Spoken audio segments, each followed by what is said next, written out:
Hey Clashers, I have seen plenty of comments after the update that players would quit because the cloned blimps do not really work anymore. And my assumption is that the reason why they're not working anymore is because they're doing exactly this mistake right here. They're deploying everything way too quick, and with the change of the Eternal Tome, you're not going to make it that far into the base anymore. But there is a really easy solution, and that is just delay your blimp a couple of seconds. And like you can see right here already, you're getting way further into the base to get those clones then in.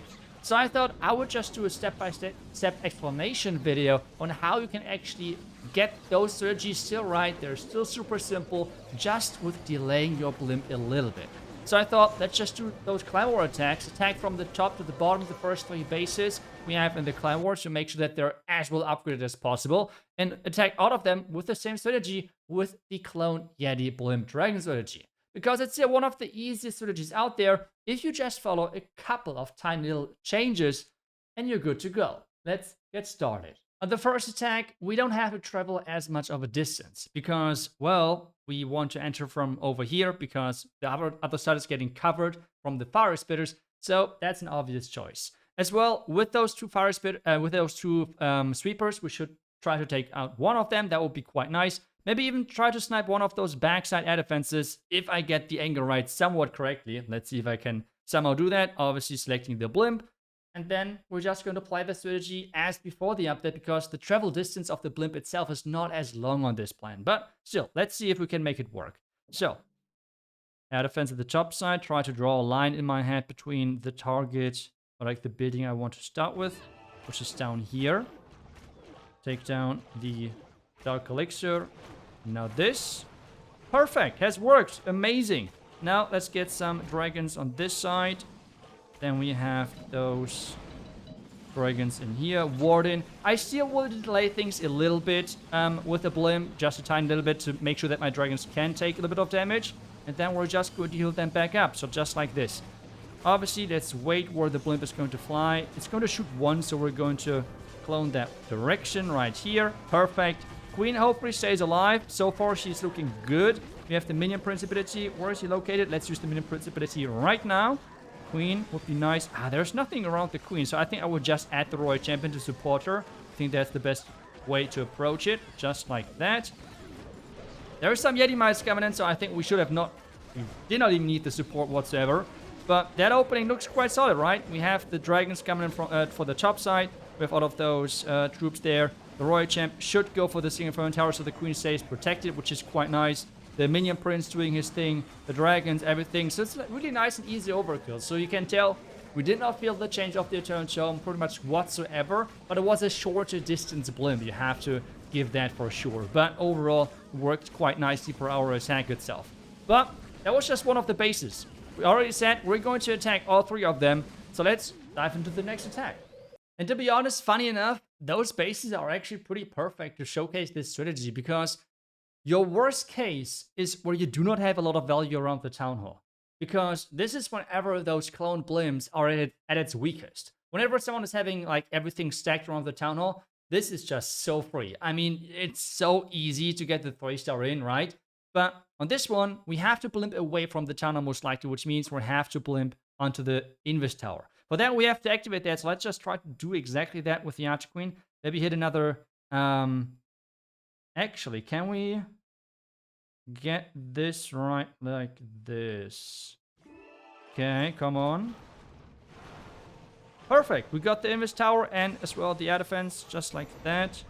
Amazing. Everything in here. Obviously, blimp selected.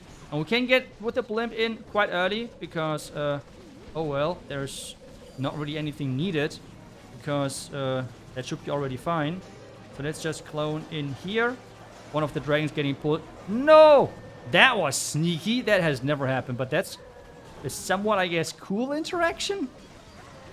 Wait, is that something which you can actually build around? Like luring something in to make sure that something different is getting cloned? Those Yetis were supposed to be cloned, not those evil dragons. What are you doing? I had never had happened that. That's crazy. Okay. But we still have the minion principality. We still have the royal champion not even deployed yet. So let's see when and where and how we should use it. I will just use the ability for the minion prince right now as we speak. And then we could use them Roy Champion. Maybe from the top side. We have lured out the Kleinkasse already. So just do exactly that. We can use the Roy Champion with her ability. And let's use it right now, the shield. So we're getting the town out of the way. The dragons can then finish off the job. We have 2 dragons at the bottom side as well working there. The Minion Prince at this stage is most likely the most dangerous defense for us. Defense, you know what I mean. So that's something maybe to consider. But I think the Minion Prince should go down versus my own Royal Champion. And with that, it's another overkill 3-star. You can already tell, or actually I cannot tell why people are struggling with this strategy. Because everything went wrong. A hook tower hooking a dragon into my clones. That has never happened before. That was kind of crazy. But it's still an overkill. And I don't know. It's working like before. And well, 3rd time is the charm. So we're going to do it again. On this base, I think I want to come in from this bottom right side. Because that's to me the longest blimp I could think of. As well, the value around the town hall yet again is it's really bad. But let's just blimp it to, I guess, showcase the power of the strategy. And see how it works, right? Like, that's all I can do. So I would just use the Archer Queen with the giant arrow to see if I can snipe the sweeper. That would be amazing, by the way. Perfect. We got that. Okay, now the dragons in here. Just like this. This time around, though, we have to delay the blimp a little bit because we need to make sure that it's going to reach its target. That would be quite nice. So let's get this right here. Vulnerability now, so we're even protecting that one dragon which went low on hit points. Blimp is flying. There's actually Tornado Trap, okay, with 2 Black Mines, but the Tornado Trap is rotating us back into the Eternal Tome ability, which is kind of funny. So let's just clone our way into the core. Yetis are here. The Queen going to the outside again. Can I snipe? I will just try to snipe that annoying monolith right there. That would be great. Where is my Minion Prince? Can I use the Minion Prince ability on this left side? I will just use it. I did miss that multi-merge tower. That would have been nice to hit, right? That would have been great to hit, actually. Let's see how far we can make it. This attack so far is looking by far the worst because we funneled everything into the middle, even though the blimp was there already. But again, I could not think of any other blimp, like blimp angle, on where we could have tried to increase the distance as much as possible. I would have liked to enter more from the bottom side, but that would have resulted in a shorter blimp overall. So I am not sure if that is going to even work in the long run over here, but we will see, we will see. We have the dragons down here. I think if we would take down some of those left side defenses, this could still work. We have 1 minute 25 seconds. Is this going to work? I mean, this right now here is insane, by the way. The one dragon taking down all of those defenses is amazing. The queen is not going to go down, I think. But she has to go through at least one wall. That's the downside here. And she needs to tank that scatter quite quickly. If the scatter is not tanked from the Archer Queen, the dragon is going to die. And then we're going to miss out on DPS, I think. So that's like the worst thing which could possibly happen. So please run in range. Perfect. I think the queen should be able to tank the scatter. Please, no black. Are you kidding me? Are you a paid actor, by the way? Please don't. Wow. That was evil. How did that work? I mean, now do I have to go through a lot of walls? I don't know. I mean, that pathing of the dragon? Are you kidding me? You're joking, right? But I mean, time-wise, it should be soon enough, right? Let's see. But yeah, so don't try what I did. Because the concept of this entire strategy is to have the Yeti blimp work away from your dragons. Which means you want to have them work on their own. Which on this attack did not really happen because I funneled everything pretty much into the core. And that's where the dragons were. So yeah, that's not really what you should do. But I think we should still get away with this. Even though the dragon was a paid actor. But yep, one shot and there we go. So overall, all our 3 stars are in. You can see all bases 3-star. Their last attack was scary, but I guess, hey, things can go wrong. And this is as well one of the reasons why this strategy is not in my top 5. Because you are relying power, strength-wise, on the enemy to have everything, or a lot of things in general, stacked in one area.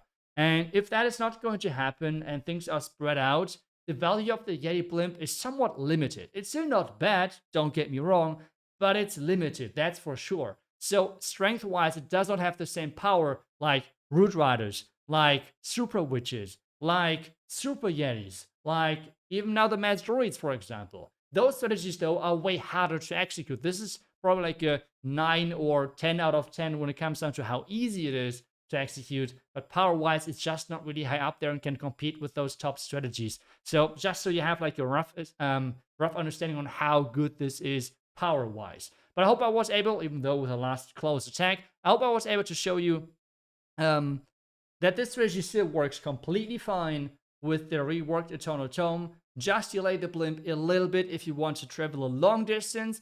If it's short distance, like in the first 2 attacks, just play the blimp as you pretty much did before, and you should have no issues whatsoever. Like the Eternal Tome rework, I have had plenty of top pushers asking me if the Eternal Tome rework is already live because they felt no different while using this strategy. So yeah, it was a lot of people, I don't know, I really don't know what exactly and how exactly they're struggling. Feel free to let me down below in the comments because I'm trying to help. Like, the reason why I'm doing this video, I'm trying to help those who are struggling right now with the strategy because I know not everyone can play Warden charges, can play Roid. Even Roid Champion charges are quite tough for some players out there.